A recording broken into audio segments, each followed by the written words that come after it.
김현정의 뉴스쇼 금요일의 코너입니다. 자, 이번 한 주 가장 화제가 된 말들을 통해서요, 이번 주 정치를 평가하는 코너죠. 말입니다. 오늘도 함께해 주실 말 감별사 두 분 모셨는데요. 더불어민주당 전재수 의원, 그리고 국민의힘 성일종 의원입니다. 안녕하십니까? 네, 안녕하십니까? 네, 반갑습니다.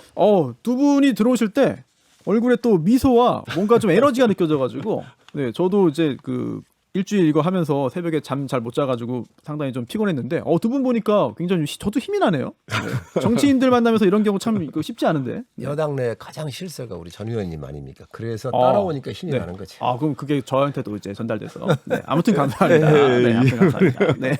자, 이렇게 힘차게 또 화기애애하게 시작을 했는데, 막상 또 이제 골라오신 말 들어보면서 정치권 현안 얘기하면은 또 이게 웃기만 할 수는 없을 것 같아요. 네. 또 두 분께서 또 하실 말씀 다 속 시원하게 해주시기를 기대하면서, 먼저 성 의원님이 골라오신 말부터 들어볼까요? 예, 지금 현재 한미 연합 훈련이 지금 이제 준비 단계를 해서 시작을 하고 있잖아요. 네.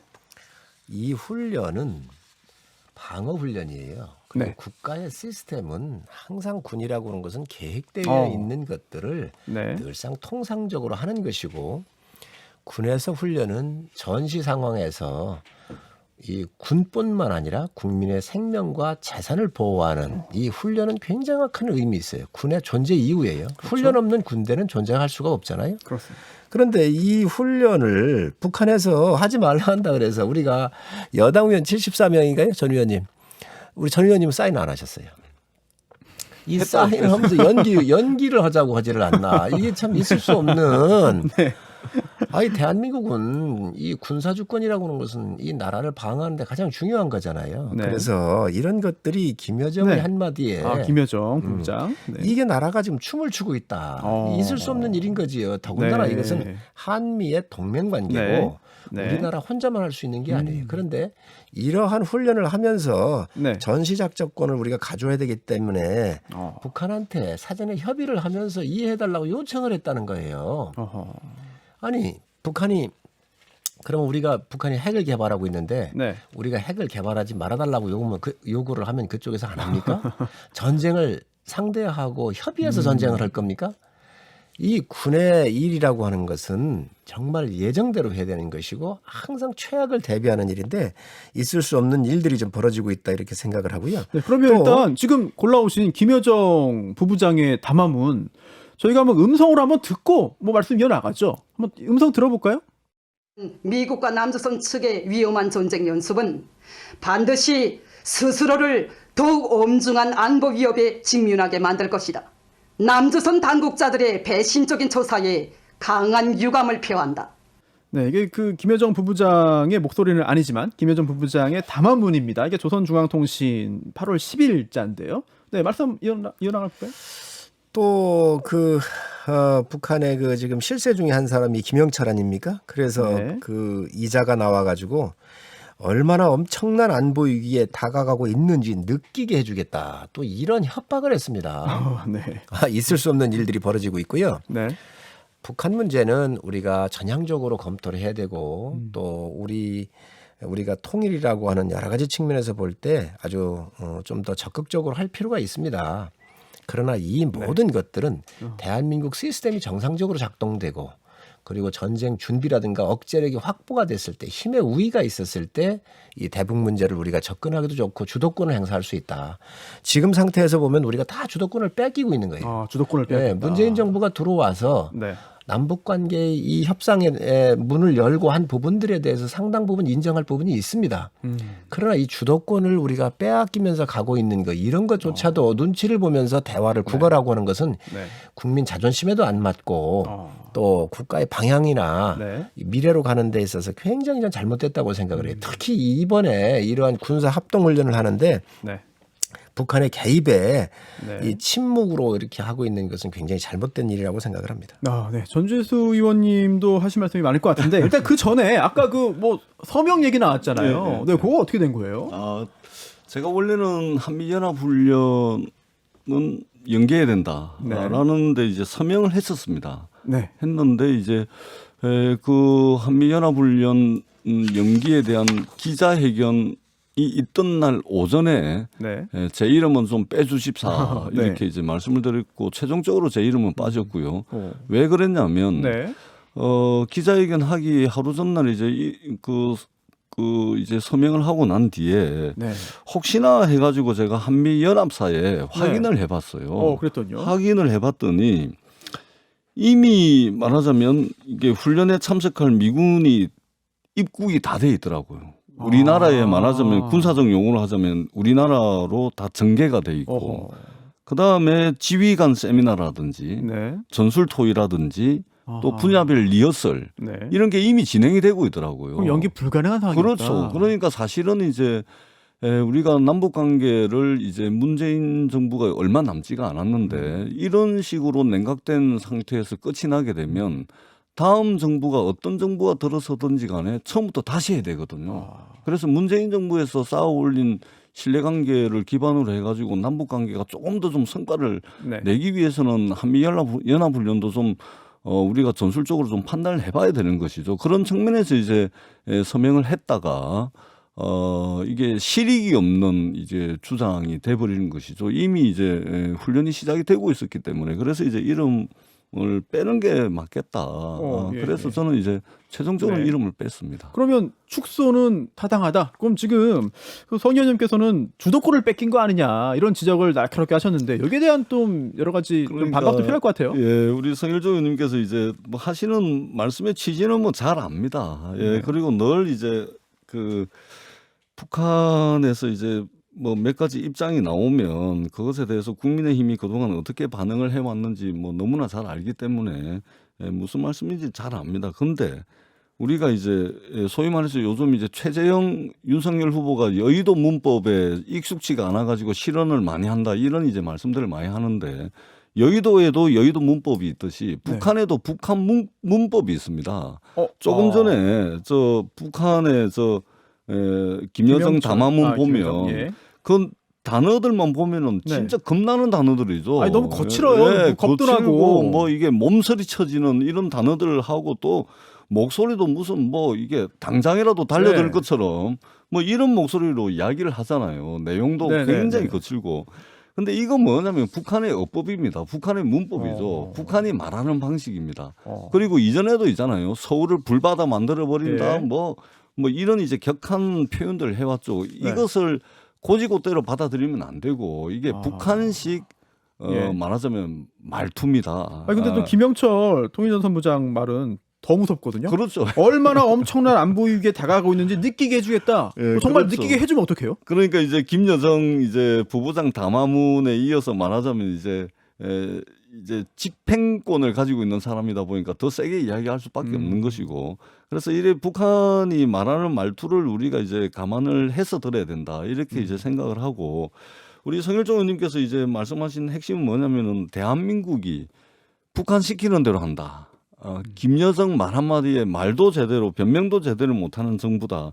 뭐 이런 거 아니겠습니까? 근데 이것은 몇 가지 측면에서 굉장히 이제 좀 어떻게 보면은 우리 국민들 대한민국에 대한 모욕이 될 수가 있습니다. 왜 그러냐면 이미 우리는 북한과의 체제 경쟁에서 압도적이고도 완벽하게 승리한 대한민국입니다. 이렇게 승리한 대한민국 체제에 대한 모독이 될 수가 있고요. 그다음에 대한민국이 BTS라든지 반도체라든지 2차 전지라든지 또 바이오라든지 이런 등등 해가지고 대한민국이 글로벌 선도국가로서 가지고 있는 세계적 위상이 있는데 이러한 세계적 위상에 대한 모독이 될 수도 있습니다. 그리고 우리 국민들께서요. 피땀으로 차곡차곡 쌓아 올린 빛나는 민주주의와 괄목할 만한 경제성장에 대한 모독이 될 수도 있는 겁니다. 그리고 굳건한 안보 태세를 유지하고 있는 우리 군과 또 이 한미동맹에 대한 신뢰를 훼손할 수 있는 그런 이제 문제 제기일 수도 있다. 그렇게 네. 생각을 합니다. 그래서 네. 이미 압도적으로 우리가 체제 경쟁에서 승리를 했는데 네. 아니 싸워서 이길 게 있으면 싸워야죠. 싸워서 이길 게 없는 상대는 있잖아요. 우리가 목표치를 딱 정해놓고 여기를 관리하고 통제하고 어르고 달래면서 끌고 가야지 네. 싸워서 얻을 게 하나도 없는 북한하고 이 싸움 하면 안 되죠. 대한민국이라는 네네네. 나라는 있잖아요. 네. 광화문에 폭탄 한 발 떨어지면은 큰일 나는 나라입니다. 우리나라는 지하에 있잖아요. 네. 광통신선이라든지 상하수도라든지 지하철이라든지 인터넷망이라든지 모든 게 다 들어가 있기 때문에 알겠습니다. 예. 폭탄 한 발 떨어지면 큰일 납니다. 그래서 네. 북한을 잘 얼르고 달래고 예. 때로는 세게 몰아붙이기도 하고 그래서 관리하고 통제해야 될 대상이지 북한이 한마디 했다 그래서 우리가 동원할 수 있는 자원 동원해가지고 한 대 때렸다 그래서 두 대 때리고 이래버리면 우리가 얻을 수 있는 게 하나도 없습니다. 또 뭐 싸울 일 없다. 예. 지금 전 의원님 말씀을 하셨는데 우리가 과연 이 번영과 또 멋진 대한민국을 만들 때에 헌신적인 분들의 희생과 튼튼한 국방에 대한 의식을 가지고 북한에 정확하게 대응을 했기 때문에 오늘날 번영이 왔다는 걸 우리가 알아야 되고요. 이 번영의 가치, 대한민국의 위대한 가치를 유지하려면 정확하고 일관된 메시지를 북한한테 끊임없이 보내줘야 돼요. 끌려가는 모습이 돼서는 안 돼요. 민주주의를 지키는 것은 그만큼 비용이 들어가는 건데 그 비용은 뭐냐? 바로 북이 오판하지 않도록 하는 거예요. 북이 핵을 만들고 있지 않습니까? 아니 북이 지금까지 우리 남이 대한민국이 북한을 괴롭히거나 먼저 침공한 적이 있습니까? 항상 북이 침범을 하고 항상 도발을 하고 했던 거예요. 여기에 우유부단하게 이게 대응을 하고 제대로 된 시그널이 안 줄 때 특히 기성을 부렸어요. 지금 민족 전체에 문제가 되어 있는 이 핵을 해결하기 위해서 얼마나 많은 노력을 해왔습니까? 모든 정부가. 이런 거에 대한 정확한 신호를 주라는 거예요. 이 신호를, 이 억제를 할 수 있다라고 하는 것은 북한의 핵을 억제하는 것은 바로 훈련입니다. 그런데 북한이 협박을 한다 그래서 우리가 이것을 물러난다? 그리고 유화적으로 간다? 우리 수도권에 폭탄 한 발 떨어뜨리면 어떻게 할 거냐 이런 얘기를 하시는데 전쟁의 억지는 내 팔 한 짝, 다리 한 짝 아니면 목숨을 잃을 각오를 하지 않고 적에 대해서 신호를 주지 않는 이런 나약함을 보이지를 않으면요. 나약함을 보이면 결코 우리 안보를 지켜낼 수가 없는 거예요. 우리 목숨을 담보로 국민이 편안하게 갈 수 있다. 이게 전쟁 억지력이다. 그렇기 때문에 어떤 경우에도 북한하고 유약한 모습을 보여서는 안 된다. 그러나 대화는 해야 합니다. 네. 그리고 그 대화에 대해서 분명히 우리가 네. 줄 것도 줘야 되겠지만 그러나 우리 대한민국의 정체성, 대한민국을 국민의 생명과 재산을 보호하겠다라고 하는 이 신호는 명확하게 줘야 한다는 말씀을 드립니다. 네. 사실 우리 네, 성인조 의원님 말씀에 전적으로 동의를 합니다. 저도 이제 해병대 출신인데요. 대한민국 정부가 유약한 모습을 보인 적 한 번도 없습니다. 다시 한번 말씀을 드리지만 굳건한 한미 동맹 위에서 또 굳건한 안보 태세 잘 유지되고 있다는 말씀을 드리고 그다음에 대한민국이 이 북한에 뭐 끌려다닌다든지 또 유약한 모습을 보인다든지 절대 그렇지 않다는 말씀을 드립니다. 유약하지 않다는 것을 거친 표현으로 네. 북한처럼 그렇게 하지 않죠. 오히려 우리가 이제 그 반려견들 산책시키다 보면 근데 저희 의원님, 집에 조그마한 강아지가 있는데 큰 개를 만나면 큰 개는 그냥 무덤덤하게 그냥 있는데 조그마한 개가 그냥 막 달라들거든요. 마찬가지입니다. 네, 알겠습니다. 전 근데 의원님, 잠깐만. 북한에는 핵이 있습니다. 네, 이 얘기 사실 오늘 뭐 끝날 수가 없잖아요. 이 얘기도. 그래서 제가 준비해 온 것도 있는데. 그러니까 그래서 어차피 그 양쪽 다 일리가 있고 사실 우리가 다 평화를 위한 그런 그 목표는 같은 거고 그 과정에 대한 이견이 좀 있는 것 같은데 다음에 또 요 주제 아마 또 시간이 되지 않을까 싶고요. 저희가 그 두 분이 또 그래도 이제 여러 가지 이야기를 충분히 나누시다 보니까 첫 번째 주제에 좀 시간을 많이 썼어요. 그래서 두 번째 주제를 지금 안 하면 힘듭니다. 해야 됩니다. 그래서 전재수 의원님이 골라오신 이야기를 들어보겠는데요. 음성 준비돼 있나요? 네, 들어볼까요? 문제가 있다고 생각하는데 국민의 삶을 책임지겠다라는 그러한 정부의 이건 굉장히 위험한 발상입니다. 국민의 삶을 국민이 책임져야지 왜 정부가 책임집니까? 국민의 삶을 정부가 모든 삶을 책임지겠다는 게 바로 북한 시스템이거든요. 네. 자, 정 의원님 이 발언 골라오신 이유 짧게 듣고 갈까요? 예, 북한 시스템은 국민들의 삶을 책임지지 않는 것이죠. 국민들의 삶을 책임지는 데 있어서 실패한 시스템이 북한의 시스템인 것이죠. 저는 이제 최재형 후보님과 관련해서 큰 틀에서 이제 좀 말씀을 드리자면 일단은 이 최재형 후보 되게 불량한 사람이에요. 네? 불량한 사람입니다. 불량하다. 불량한 사람인데 왜 그러냐면 두 가지 측면인데요. 일단은 자세와 태도가 불량합니다. 어. 그리고 두 번째는 인문학적 소양이 불량합니다. 어. 자세와 태도가 불량하다고 말씀드리는 것은 대통령께서 임명해주고 임기 보장해주고 신뢰를 보내줬음에도 불구하고 배신하고 나와가지고 임명권자한테 대들고 욕하는 사람. 세상 살면서 제일 경계해야 되는 부류의 사람이 배신자들이죠. 개인의 영역에서도 사람 사이의 신이라든지 사람의 도리가 굉장히 중요한 법인데 마찬가지로 정치의 영역에 있어서도 정치적 신이라든지 정치적 도리라는 게 있어야 되는 겁니다. 근데 그렇지가 않죠. 그런 측면에서 보면은 최재형 후보는 자세와 태도가 상당히 불량한 사람이다. 이 말씀을 드리고 또 하나는 바로 이 발언 때문인데요. 네. 이 발언을 보면은 예를 들면은 윤석열 후보 같은 경우는 책 한 권 읽고 대통령 되겠다는 사람이에요.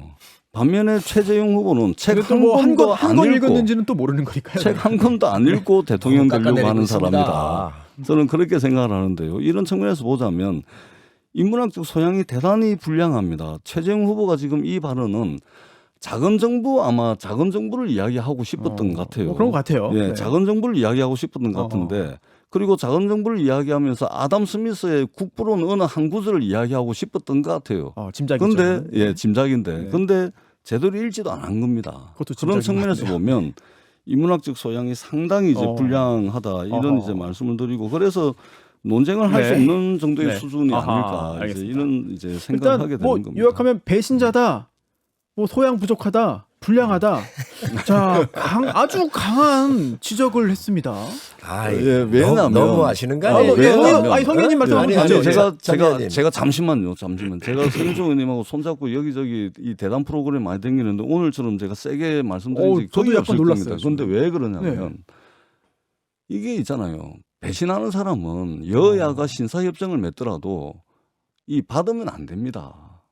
기본적으로 사람이라는 게 신의가 있어야지. 그다음에 국민의 봉사하는 네. 것도 국민들께 신의를 네. 지키는 것이거든요. 네, 네. 사람의 도리가 있고 정치적 알겠습니다. 도리가 있는 겁니다. 배신하고 네. 와가지고 무슨 대통령 되겠다고 이것은 기본이 안 된 분위기이기 때문에 제가 네. 좀 세게 말씀을 드리는 예, 겁니다. 성현님 이야기 자세히 듣죠. 정권을 갖고 있는 몇몇 사람들한테는 최재형 전 감사원장이 배신자라고 느끼는 것 같아요. 근데 분명히 알아야 돼요. 네. 감사원장은 대통령이나 정권 몇 사람한테 충성하는 사람이 아니에요. 국민한테 충성해야 될 사람이에요. 그래서 우리 최재형 감사원장은 이 정권이 국민을 배신을 했습니다. 그러다가 보니까 국민의 삶을 피폐하게 만들고 나라를 피폐하게 만들고 이러다 보니까 최재형 감사원장이 나서서 야, 국민에 대한 의리를 다해야 되겠다. 그래서 정권한테 대들은 겁니다. 이게 배신입니까? 국민을 위해서 충성을 한 것이고 국가와 국민의 이 재산과 또 생명 그리고 국가의 시스템이 붕괴되지 않도록 제대로 감사하고 제대로 해야 되겠다. 그래서 하신 게 감사원장이신데 국민을 위해서 의리를 다하신 분을 배신자 프레임을 씌우는 것은 결코 바람직하지 않다. 아마 그 말씀 중에서 최재형 감사원장 하신 그 말씀 중에서 이제 국가가 국민의 삶을 책임지겠다라고 하는 게 이게 잘못됐다 이렇게 얘기를 하셨는데 네. 이 부연 설명이 좀 약했던 것 같아요. 부연을 예, 그렇습니다. 뭐, 그리고 그건 뭐, 맥락에서는 맞습니다. 어. 시장과 자본주의 작동을 통해서 국가 경쟁력을 강화하는데 여기에서 낙오되거나 상당히 문제가 있는 분들에 대해서는 국가가 지금 책임지고 있잖아요. 기초생활 수급자로 선정을 하고 사회보장 시스템이 우리가 작동되고 있거든요. 이런 거 없애자는 얘기가 아니잖아요. 그래서 시장과 자본주의의 이 경쟁의 활력을 넣기 위해서 작은 정부론을 얘기를 한 것이고 또 이런 국가의 간섭이 많아졌었을 때에 과연 시장이 죽습니다. 그건 다 우리 알려진 사실이잖아요. 그렇기 때문에 이 부분을 얘기하신 건데 그러면 이재명 후보 같은 경우 기본금융, 기본주택 다 해주겠다는 거잖아요. 나라 망합니다. 나라 망한다. 그렇습니다. 기본금융 하나 보자고요. 금융이라고 하는 것은 가장 중요한 게 기본이 뭐냐면 신용인 거예요. 신용. 네. 그렇잖아요. 네네. 자기가 신용이 좋아지면 은행에 가면 주지 말라 하더라도 신용을 줍니다. 대출해 줍니다. 이거를 그런데 지금 파산돼 있거나 이런 사람들 기본금융을 주자는 거잖아요. 1,000만 원씩을 500조가 들어갑니다. 나라 망하는데 지금 대한민국 부채가 1,000조를 향해서 가고 있는데 여기에만도 500조가 들어가는 걸 이렇게 막 할 수 있습니까? 이게 국가가 어떻게 금융까지 책임지게 개인의 신용까지 책임져요? 아니, 술 먹고 나쁜 짓 하는 사람들도 국가가 책임질 겁니까? 네. 이런 부분들에 네. 대해서 지적을 하는 건데 이 부분을 갖다가 지금 저 일정 한 부분만 따가지고 공격하는 것은 바람직하지 않다고 생각을 합니다. 알겠습니다. 그래서 제가 잠깐만요. 그 시간이 이 불 붙었는데 시간이 거의 다 끝나가지고 어쩔 수 없이 지금 그 최재형 이야기에서 이재명 이야기로 자연스럽게 넘어갔잖아요. 그래서 일단 요 기본 시리즈에 대해서 그 전재수 의원님의 이야기 30초만 듣고 그다음에 마무리 발언하고 끝날 수밖에 없을 것 같습니다. 아니 요거는 제가 골라온 이야기라 예. 이 중요한 이야기라. 왜 그러냐면 지금 팬데믹 이후에 있잖아요. 이 작은 정부에 대한 논쟁이 무의미해졌습니다. 그러니까 아담 스미스 이후로 작은 정부, 큰 정부 논쟁은 지난 수백 년 동안 이어져 왔고 또 작은 정부가 득세하던 시절도 있었고 큰 정부론이 득세하던 시절도 있었습니다. 그런데 적어도 2019년도에 팬데믹 이후로는 작은 정부, 큰 정부 논쟁이 의미가 없어졌습니다. 이미 국가가 국민 삶의 거의 모든 영역에 다 개입을 하고 있기 때문에 큰 정부로 가고 있는 겁니다. 그리고 그러기 때문에 이 코로나 팬데믹과 또 4차 산업혁명이 결합이 되면서 새로운 기술들이 나오고 하면서 일자리는 줄어들 것이고 그리고 그것이 사회적 양극화를 낳고 불평등을 더 심화시킬 겁니다. 그러면은 국가의 역할은 더 커질 수밖에 없습니다. 그러니까 이미 작은 정부, 큰 정부가 논쟁의 의미도 없고 논쟁할 필요도 없고 이미 큰 정부가 와 있음에도 불구하고 윤석열 후보든 최재형 후보든 지금 작은 정부 이야기를 하고 있는 거거든요. 그러다 보니까 지금 국민의 삶은 국민이 알아서 해야지 왜 정부가 다 책임지냐 이런 이야기가 나오는 겁니다. 그래서 제가 인문학적 소양이 불량하다는 이야기를 그래서 드리는 겁니다. 이미 큰 정부로 와 있고 그리고 더 중요한 것은 큰 정부보다 더 큰 정부에다가 더 유능한 정부가 절실하게 요구되는 시대에 직면하고 있다. 이 말씀을 드리겠습니다. 이 주제는 전 의원님 골라오셨으니까 여기에 대해서 시간 관계상 성 의원님의 이야기 짧게 듣고 오늘 마무리할 수밖에 없겠습니다. 격차 해소는 근데 시간이 한 30분 주어지는데 왜 이렇게 짧습니까 오늘? 격차 해소는 반드시 국가가 책임지고 해야 될 부분이지요. 그러나 격차 해소가 아닌 스스로 살아갈 수 있는 사람들 같은 경우까지 국가가 책임진다고 하는 것은 굉장히 문제가 있습니다. 그래서 아니 돈 잘 벌고 재산 많은 사람들을 국가가 왜 책임집니까? 이 국가가 깔아놓은 시스템 위에 성공한 사람들이에요. 그것까지도 퍼주자는 거잖아요. 지금 기본금융도 그렇고 그렇기 때문에 격차 해소에 대한 문제는 여야를 떠나서 우리가 무조건 해결해야 될 문제지만 알겠습니다. 지금 국가의 시스템 위에서 성공한 사람들까지 이것까지 책임지라 이건 분명히 문제가 있는 것이죠. 국가가 국민의 삶을 책임지지 않겠다라는 것은 헌법을 부정하는 발언이라는 말씀을 마지막으로 드리도록 하겠습니다. 알겠습니다. 워낙에 치열한 주제이고 두 분이 또 이제 준비가 잘 되어 계신 정치인이다 보니까 오늘 이야기로 끝날 수가 없습니다. 앞으로도 계속해서 치열한 논쟁 또 정보 제공 저희가 좀 부탁을 드리겠고요. 오늘 말말말 두 분과 여기까지 하겠습니다. 지금까지 더불어민주당 전재수 의원, 국민의힘 성일종 의원이었습니다. 감사합니다. 감사합니다. 고맙습니다. 김현정의 뉴스쇼는 청취자 여러분의 참여로 이루어집니다. 트위터, 페이스북, 레인보우 게시판, 그리고 단문 50원, 장문 100원의 유료 문자 샵 1212, 우물정 1212 통해 참여하실 수 있습니다. 김현정의 뉴스쇼 여러분과 함께 만듭니다.